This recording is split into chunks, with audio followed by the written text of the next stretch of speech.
खूबसूरत और ऐसी जवान लड़की को इस्तेमाल नहीं कर सकते? क्यों नहीं कर सकते?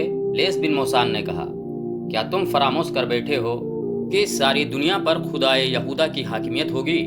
दाऊद के सितारे की कसम, बनी नू इंसान पर बनी इसराइल की हाकिमियत कायम करने के लिए हम सबको कुर्बानियां देनी पड़ेंगी। हमें इंसान की फितरी कमजोरियों को अपने हाथ में लेना है। क्या तुम जानते नहीं कि मर्द क्या चाहता है? आला नस्ल के 20 घोड़े और 20 गुलाम युहावा के साथ खड़े कर दो। किसी से भी कहो कि उसे जो पसंद है वो ले जाए।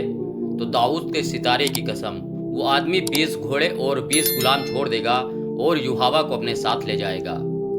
इस महफिल पर खामोशी तारी रही। मैं देख रहा हूँ कि तुम मेरी बात नहीं समझ सके, लेस बिन मौसान ने कहा। तुम्हारे दिमागों में अपनी बेटियों की असमत समाई हुई है। मेरी बात गौर से सुनो। असमत का शर्म व हया के साथ कोई ताल्लुक नहीं। यह एक हथियार है जो हमें अपने दुश्मनों को बेकार करने के लिए इस्तेमाल करना है।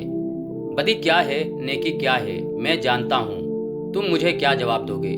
ये जवाब सही होगा, लेकिन जब तुम दुनिया के कोने कोने तक यहूदियत को पहुँचाने की बात करोगे तो बदी और नेकी के माने बदल जाएंगे। मोहम्मद सल्लल्लाहु अलैहि वसल्लम बुराई और बदी को ख़त्म कर रहा है। हमें बुराई और बदी को पैदा करना है, मगर हम खुद बुरे और बदकार नहीं होंगे। अगर तुम रुए ज़मीन पर फैली हुई नस्ल इंसानी को अपनी गुलामी के जहन्नुम में डालना चाहते हो तो गैर यहूदियों को जन्नत दिखाओ। उन्हें जन्नत की हूरें दिखाओ, उन्हें मीठी शराब पिलाओ। ये लोग बदमस्त हैवान हैं, इनमें और ज़्यादा हैवानियत पैदा करो। ये मत सोचो कि अच्छा क्या और बुरा क्या है। ये देखो कि यहूदियत की हाकिमियत के लिए क्या अच्छा है, ख्वाह वो बुरा ही क्यों ना हो। उसने युहावा की तरफ देखा और बोला, इन्हें बताओ युहावा, इन्हें समझाओ। युहावा के होंठों पर मुस्कुराहट आ गई और उसने एक कहानी सुनाई। यह कहानी चंद माह पहले मक्का से शुरू हुई थी। युहावा ने शर्म और हिजाब के बगैर सबको सुनाया कि वो कुरैश के 3 नामवर सालारों खालिद, अकरमा और सफवान को अपने हुस्न व जवानी के तिलिस्म में अलग अलग गिरफ्तार करना चाहती थी। उसने इन्हें आपस में टकराने की सोची थी, लेकिन उनमें कोई भी उसके हाथ न आया। उसने ये भी सोचा था कि वो तीनों के दिलों में अपने सरदार अबू सुफियान की नफरत पैदा कर देगी, लेकिन खालिद पत्थर साबित हुआ। युहावा ने कहा, उसने मुझे धुतकारा नहीं, लेकिन वो दिलचस्पी भी जाहिर नहीं की जिसकी मुझे उससे तवक्को थी। मेरा ख्याल है अकरमा और सफवान पर खालिद का ही असर है। ये तीनों जंग व जदाल के दिलदादा हैं, इसके सिवा कुछ सोचते ही नहीं। युहावा मायूस न हुई, उसने अपनी कोशिश जारी रखी। खालिद से उसने तवज्जो जल्दी हटा दी, क्योंकि उसके दिमाग में यही एक सौदा समाया हुआ था कि मुसलमानों को मैदान में शिकस्त देनी है और रसूल अकरम सल्लल्लाहु अलैहि वसल्लम को मैदान जंग में या जंगी कैदी बनाकर कत्ल करना है। एक रोज युहावा मक्का से 4 मील दूर एक गांव में गई और दिन के पिछले पहर वहां से वापस चली। उसके साथ 2 लड़कियां और 3 आदमी थे। वो सब यहूदी थे और 2 घोड़ों वाली गाड़ी पर सवार थे। अभी आधा रास्ता भी तय नहीं हुआ था कि वो सहराई आंधी आ गई जो रेत के टीलों को उड़ा ले जाती है। एक तो उसकी रफ्तार इतनी तेज होती है कि तनुमंद आदमी भी पांव जमा कर खड़ा नहीं रह सकता। अगर जिस्म का कोई हिस्सा नंगा रह जाए तो रेत इतनी जोर से टकराती है कि खाल उतरती महसूस होती है। ऊंट घोड़े बेकाबू होकर भाग उठते हैं। अचानक रेत की एक दीवार जो जमीन से आसमान तक पहुंची हुई थी बड़ी तेजी से आई और इन यहूदियों की घोड़ा गाड़ी को इस दीवार ने निगल लिया। फिजा लाल हो गई। रेत के थपेड़े इतनी जोर से पड़ने लगे जैसे बहरी तूफान में मौजें उठकर कश्ती में पड़ती और कश्ती को पटकती हैं। टीले जड़ों से उखड़ने लगे। सहराई आंधी में रुक कर खड़े हो जाना बहुत ही खतरनाक होता है। रेत इस तरह जिस्म से टकराकर वही इकट्ठे होने लगती है जैसे कोई बेलचे से रेत फेंक रहा हो। कुछ देर बाद वहां रेत की ऊंची ढेरी बन जाती है और इसमें एक इंसान दफन होता है, मगर वो जिंदा नहीं रह सकता। आंधी हमारे पहलों की तरफ से आई थी, युहावा ने सुनाया। घोड़े रेत से लदे हुए झग्गड़ बर्दाश्त न कर सके और बेलगाम हो गए। उन्होंने अपना रुख आंधी के रुख के मुताबिक कर लिया और सरपट दौड़ पड़े। आगे छोटे बड़े गड्ढे आ गए। घोड़ा गाड़ी बड़ी जोर से उछलती डोलती और बेलगाम घोड़े के रहमो करम पर उड़ी जा रही थी। गाड़ी के अंदर इस कदर रेत आ रही थी कि अपना आप भी नजर नहीं आता था। एक जगह गाड़ी के एक तरफ के पहिए गड्ढे में चले गए या दूसरी तरफ के पहिए ऊंची जगह चढ़ गए। गाड़ी एक तरफ से इतनी ऊपर उठ गई कि इसके पहलू के बल गिरना यकीनी था, लेकिन गाड़ी ना गिरी। उसे इतना सख्त झटका लगा कि मैं जो उस तरफ बैठी थी लुढ़क कर बाहर जा गिरी। गाड़ी आगे निकल गई। मैं कलाबाजियां खाती गई, संभल कर उठी और अपने साथियों को पुकारा, मगर आंधी के झन्नाटों और इसकी चीखों में अपनी आवाज़ मुझे भी मुश्किल से सुनाई दे रही थी। मेरे साथ गाड़ी में जो बैठे थे उन्होंने शायद मुझे गिरते नहीं देखा था।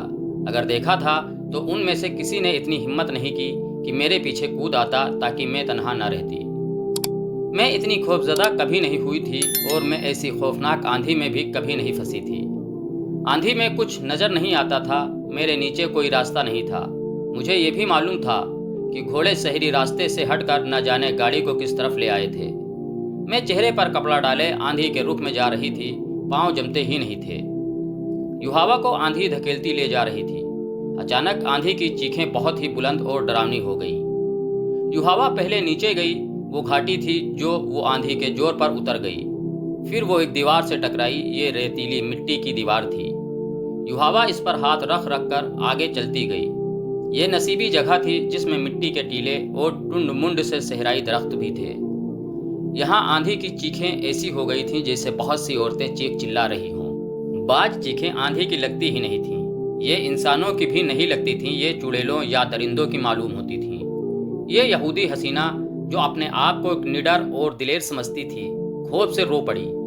वो जानती थी कि आंधी थम जाएगी, लेकिन वो ये भी जानती थी कि किसी के हाथ चढ़ गई तो वो उसे उसके घर नहीं अपने घर ले जाएगा, और ये भी हो सकता था कि कोई उसे खराब करके कत्ल कर जाए। रात आ रही थी, भेड़ियों का खतरा अलग था। कोई और खतरा ना होता तो ये खतरा मौजूद था कि वो मक्का के रास्ते से भटक आई है। सहरा में रास्ते की तलाश नामुमकिन होती है। भटके हुए मुसाफिर का अंजाम मौत होता है। वो थकन से नहीं तो प्यास से मरता है। उसे ऊंट के बड़बड़ाने की आवाज़ आई। उसकी वहशत जदगी बढ़ गई, लेकिन उसे आंधी की आवाज़ समझकर उसने दिल को तसल्ली दे ली। उसे कुछ भी नज़र नहीं आ रहा था। वो मिट्टी की दीवार पर हाथ रख रख कर जा रही थी। ये दीवार बहुत बड़ा टीला था जो आगे जाकर घूम गया। ऊंट की आवाज़ एक बार फिर सुनाई दी। अब ये आवाज़ बहुत करीब से आई थी, इतनी करीब से कि युहावा रुक कर पीछे हट आई।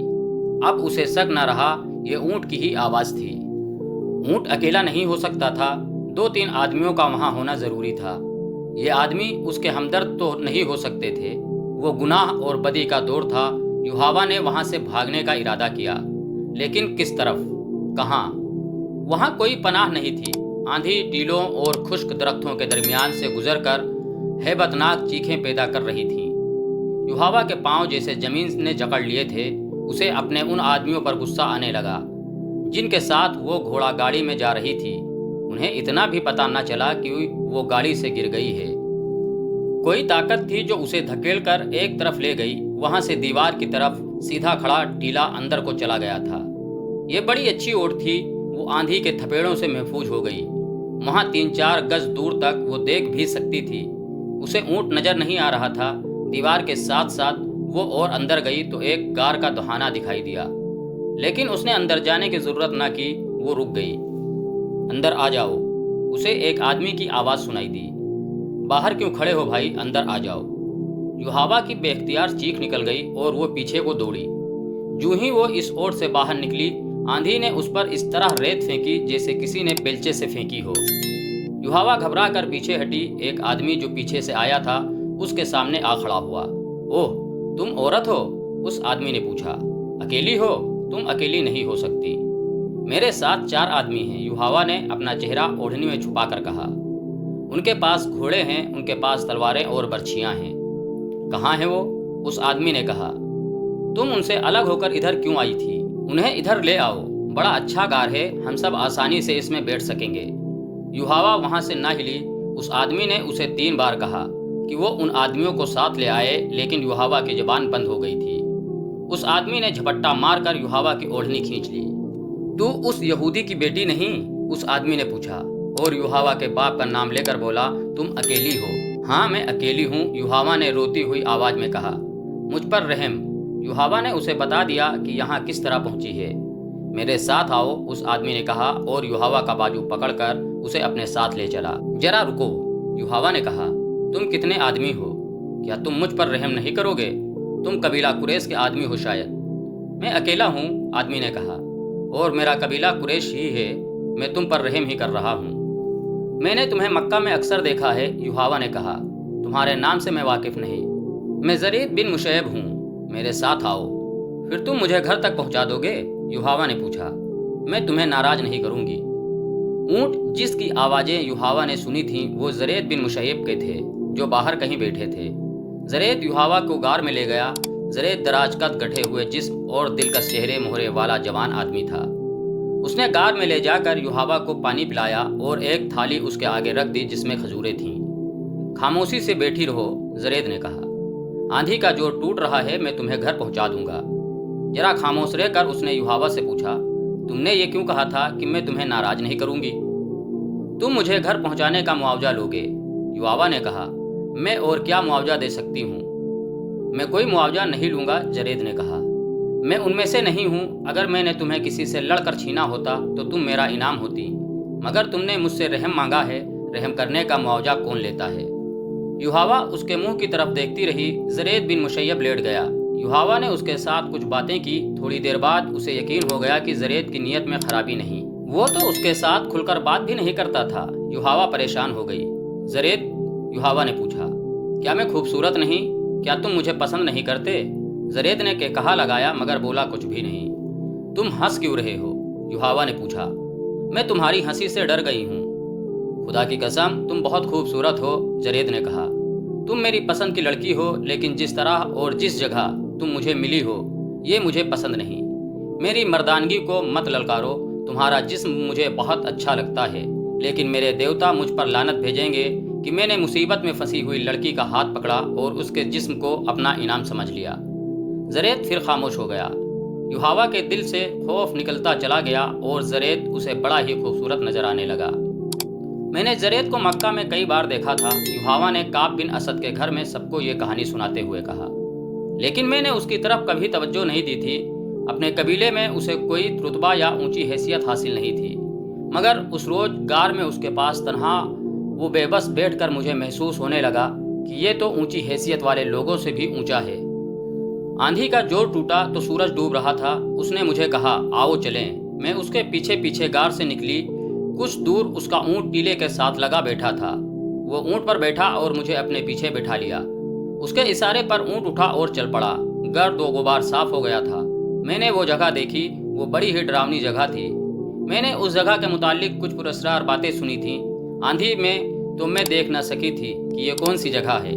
आंधी के बाद देखा तो मेरे रोंगटे खड़े हो गए। बाज टीले इंसानों की तरह थे, इनका रंग भी डरावना था। मैं सत्र सवारी जानती हूँ, ऊँट को दौड़ा सकती हूँ, लेकिन उस शाम ज़रीद के पीछे ऊँट पर बैठी हुई मैं डरने लगी कि मैं गिर पड़ूंगी। मैंने ज़रीद की कमर में बाजू डालकर उसे मजबूती से पकड़ लिया। मुझ में ये एहसास बेदार हो गया कि मैं बड़ी कमज़ोर लड़की हूँ और ज़रीद बिन मुशैब मेरा मुहाफिज है। आपको ये तो मालूम है कि मैं अपने मजहब के लिए क्या कर रही हूँ, लेकिन आपको ये मालूम नहीं होगा कि उस रास्ते पर मुझे मेरे बाप ने डाला है। युहावा ने इन्हें बताया कि जब अहले कुरैश बदर में मुसलमानों के हाथों शिकस्त खा कर आए तो उनकी औरतों ने बाजू लहरा लहरा कर बीन किए थे। युहावा का बाप कट्टर यहूदी था। कुरैश की शिकस्त पर उसके आंसू निकल आए थे। उसने कहा था कि कुरैश के 1000 जंगजू अगर रसूल खुदा के 313 आदमियों से शिकस्त खा आए हैं तो उससे यही जाहिर होता है कि मोहम्मद सल्लल्लाहु अलैहि वसल्लम कोई जादू लेके आया है। उसने कहा था मोहम्मद सल्लल्लाहु अलैहि वसल्लम के पैरोकारों में इसी कबीले कुरैश के आदमी हैं। वो आसमान से नहीं उतरे, फिर वो जीत किस तरह गए?